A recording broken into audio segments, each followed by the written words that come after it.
I'm Logan Crawford, and right now on Spotlight, we're delighted to feature a wonderful author. His name is Rick Cooper, and he has written a delightful book. It is called Life and Times in Bunny Run School. This engaging collection brings life to the stories and legends passed down from generation to generation, blending humor, history, and a touch of the unbelievable, much like the tales Rick's father shared with him. We're delighted to have this very talented author join us here on Spotlight. We thank the team at Bridge Literary Media for helping us put him in the spotlight today. And we ask viewers like you to support writers like him by subscribing to our channel and by purchasing this wonderful book. The links are below this interview. Rick, great to see you here today on Spotlight. Good to see you. How you This doing must today? have been a great journey for you, my friend, preserving your dad's legacy, your dad's words, by sharing with readers some of the stories he told, right? Yeah, a little far-fetched, but there's always good stories. Yep, yep. So tell me a little bit about the history. Growing up, would he tell you these at bedtime? Would he tell you them by the campfire, a little of both? Yeah, a little bit of both. We did a lot of campfire. We lived off a canal, and there's had a campsite on the bottom by the canal. We camp out quite a bit. So we do that, and sometimes when we were younger, because you only had TV, had four channels, and Yeah. there wasn't much on TV when you got four channels. There's not much on TV with 500 channels, but That's true. some things That's don't true. change, right? Yeah, Right. exactly. Well, there's always magic within the pages of a book, and you've created that. Why don't you give the folks at home the big picture? Tell them what Life and Times in Bunny Run is about. Well, it's just stories about Bunny Run, Michigan. It's a private area, private community. Mhm. We had it used to be an old golf course. We used to slide down the tee offs and that. Then you add that. Then in the lake we had a dock. We used to play pole tag, and that was all underwater tag. And we had clubhouse, but it was good. It's really good time. We got away with everything. Which is not good, but no, we got away with a lot of stuff. The police couldn't patrol Bunny Run; they had to be caught in, and we had them caught in quite a bit. Me and my friend. Absolutely. So Absolutely. Well, growing up when you did, growing up when I did, it was a little bit different. You were free to explore the wilderness. You were free to stay out until it got dark. You were up with the sun. It's a different era where kids today just spend their lives like this, you know. Um, oh yeah, it's we were never in the house. We were always outside doing something. exactly, exactly. Playing kick the can tag or whatever. Kick the can, King of the Hill, War, whatever it was. Tell me a little bit about, share with me one of your favorite stories from the book and the lesson it conveys to the reader.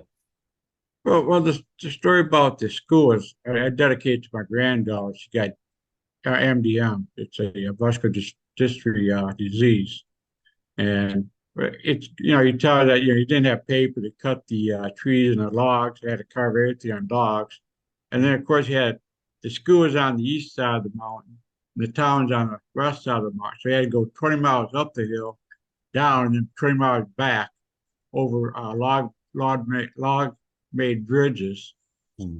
and it's just far-fetched, but good story to tell your kids. Yeah, absolutely. Is this book for kids to read or more for parents to read to their kids? It's more for parents read to the kids. You look both ways. I've got another book coming up called Pirates, and Mhm. that's more young adult. It's not a children picture book. It's full length book. It's 18, 20 chapters, and that's pretty exciting stories too. So Sounds it great. has Go ahead. all right. Yeah, it's about two kids who sent one summer to work on a pirate ship, and you got a cast of characters. And the pirates are always getting drunk, falling down, and then you got characters that come into the book. You got the captain and his sister Katrina, and they were the daughters of Calico Jack, and their mothers were Anne Bonny and Mary Read. They were both born in prison after they got Calico Jack. Uh, they were pregnant, so they couldn't didn't want to do nothing, send them to prison. That's what the kids were for. This is part of their life too. Yeah.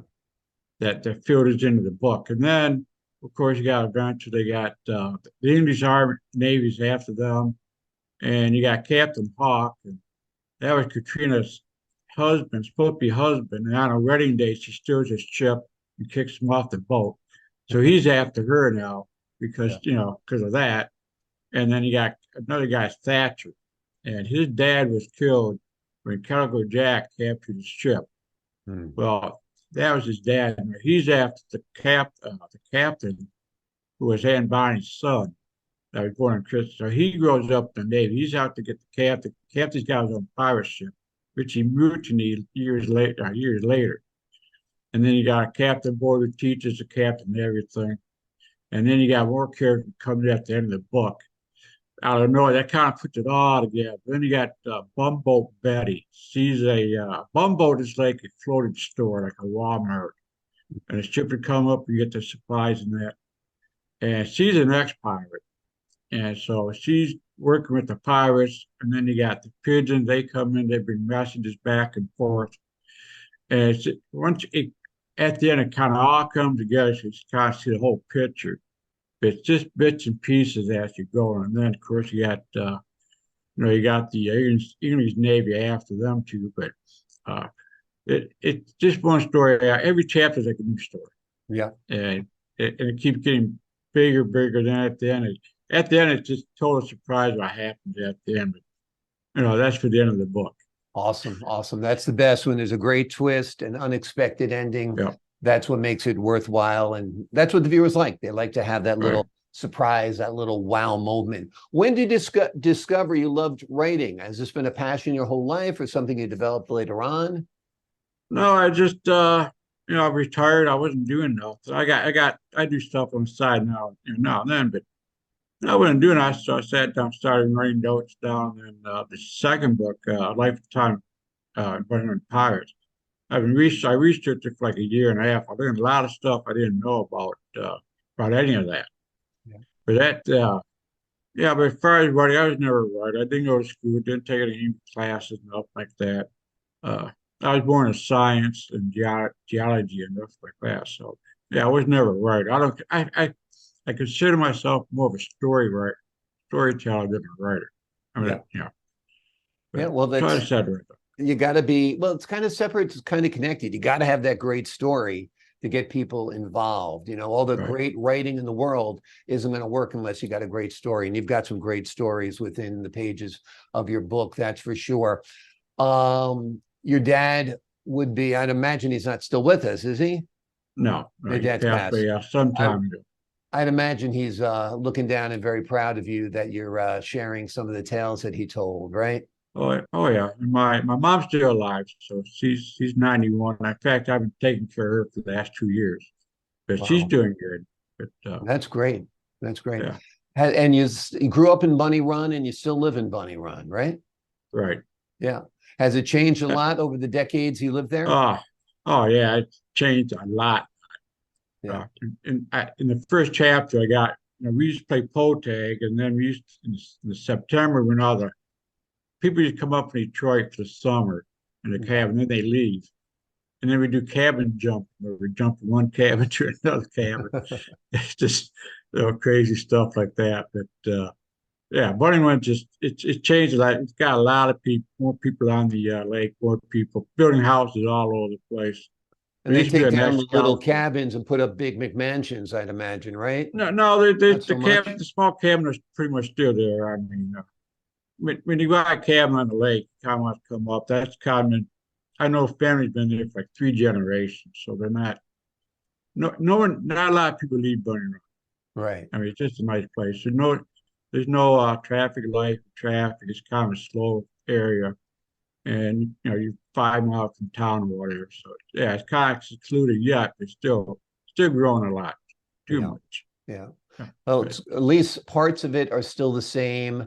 And it seems like a great place to grow up, a great place to live. And obviously, it was great inspiration for you because you've crafted a wonderful book based in part on some of the stories told by your dad. The name of the book is Life and Times in Bunny Run. It's available on Amazon, basically anywhere you buy books. The links are below this interview. It's a wonderful tale, a collection of tales, actually. You'll want to read to your children. Christmas is coming, Hanukkah is coming, the holidays are coming. Pick up this book, share it with somebody you love. You won't regret it. It's remarkable. Rick, thank you so much for joining us here today on Spotlight. Thank you very much. I appreciate it. My pleasure. And to the folks at home, I'm Logan Crawford, thanking you for your time this time. Until next time on Spotlight.